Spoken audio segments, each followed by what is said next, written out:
macrono-lepéniste. Mais concrètement, ce budget, de quoi on parle? On parle de coupes de 2 milliards sur l'écologie, de suppression de 4 000 postes dans l'éducation nationale, alors qu'on savait déjà qu'il en fallait 3 000, enfin qu'il en manquait 3 000.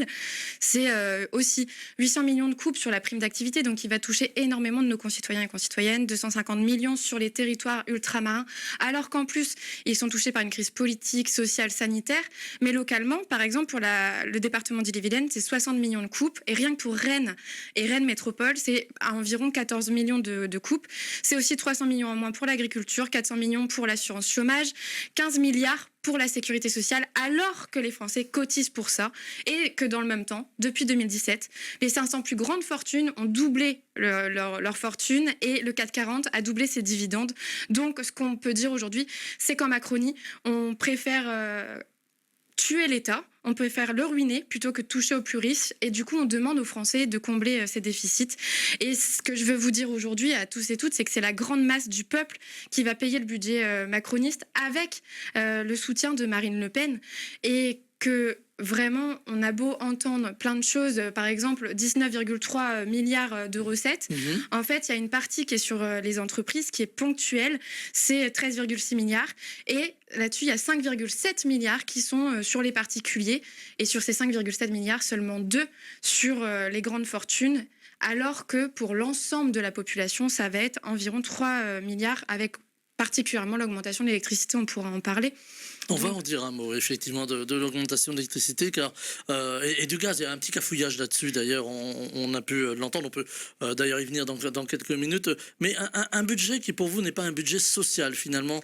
C'est tout l'inverse. C'est les coupes prévues concrètement, c'est 41 milliards qui vont affecter la vie de tous les Français, et seulement 2 milliards sur les ultra-riches. Et pour ça, je vous conduis à écouter un économiste qui s'appelle Gabriel Zucman, qui est un économiste qui a été à London School, qui a été aussi à Berkeley en Californie, et aujourd'hui à l'ENS, et qui parle de paradis fiscal pour les plus riches en France. C'est un plan d'austérité qui est historique et qui a jamais été atteint en France, parce que en fait depuis 2017 on a baissé les impôts, et notamment sur les multinationales et les grandes fortunes, et du coup c'est la Cour des comptes qui dit on a perdu par an 62 milliards d'euros, et là justement ils demandent une économie budgétaire de 60 milliards d'euros. Et donc, ce qui veut dire que depuis 2017, il y a eu un déséquilibre total dans les recettes engendrées par la France, et qui, là, va être aggravé, sauf que ces recettes, en fait, c'est pérenne, contrairement à ce que le gouvernement veut faire sur les plus riches. Donc, on ampute les dépenses publiques et sociales de 40 milliards d'euros, là, actuellement, et ça ne fera... Enfin, vraiment, je vous dis qu'aggraver la situation sociale et politique pour l'écrasante majorité des Français. Et vraiment, tout le monde va être touché. Et là, on est en train d'être conduit dans un budget qu'on peut appeler un budget de récession. Pourquoi ? Parce que les carnets d'entreprise... à l'austérité, finalement. C'est même pire, c'est la récession. Vraiment, j'utilise le terme de récession parce que là, les conséquences, c'est que les carnets d'adresses des entreprises vont être vidés. Il va y avoir beaucoup plus de personnes au chômage, alors que justement, l'assurance chômage, elle aussi, va perdre en moyens.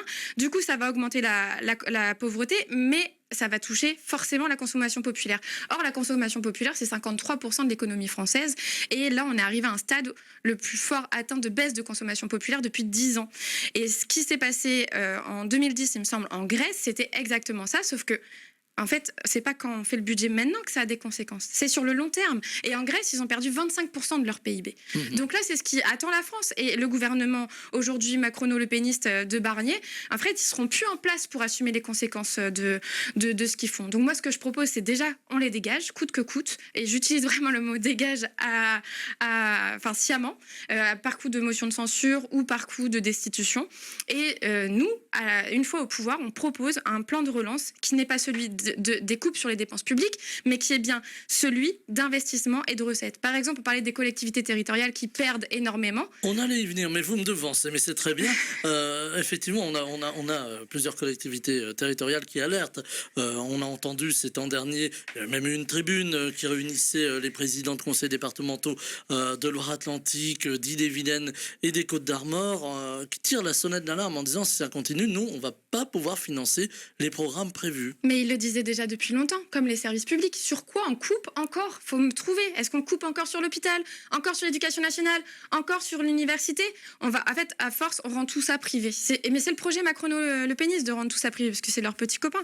L'Association des maires de France, elle dénonce aujourd'hui, ce n'est pas 5 milliards comme annoncé. Finalement, c'est 9,5 milliards de coupes qui va arriver, parce qu'en fait il faut prendre en compte l'inflation, mais aussi savoir en fait pour service rendu égal l'année passée à combien on mise les dépenses publiques. Là en fait ils vont devoir se serrer la ceinture, surtout les collectivités territoriales. Quand on parle de collectivités territoriales, on parle de transport, on parle de petite enfance, on parle d'aménagement du territoire, on parle d'écologie, on parle par exemple de tiers-lieux, d'associations, de culture.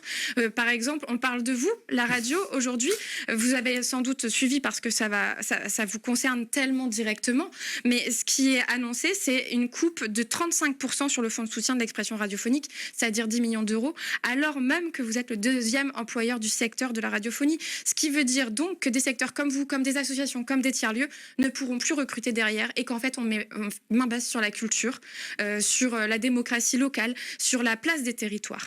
Donc oui, je suis très très inquiète, et ce que j'allais vous dire tout à l'heure, c'est que les collectivités territoriales, c'est environ 70% de ce que c'est d'investissement pour le secteur du public. Donc ça a une place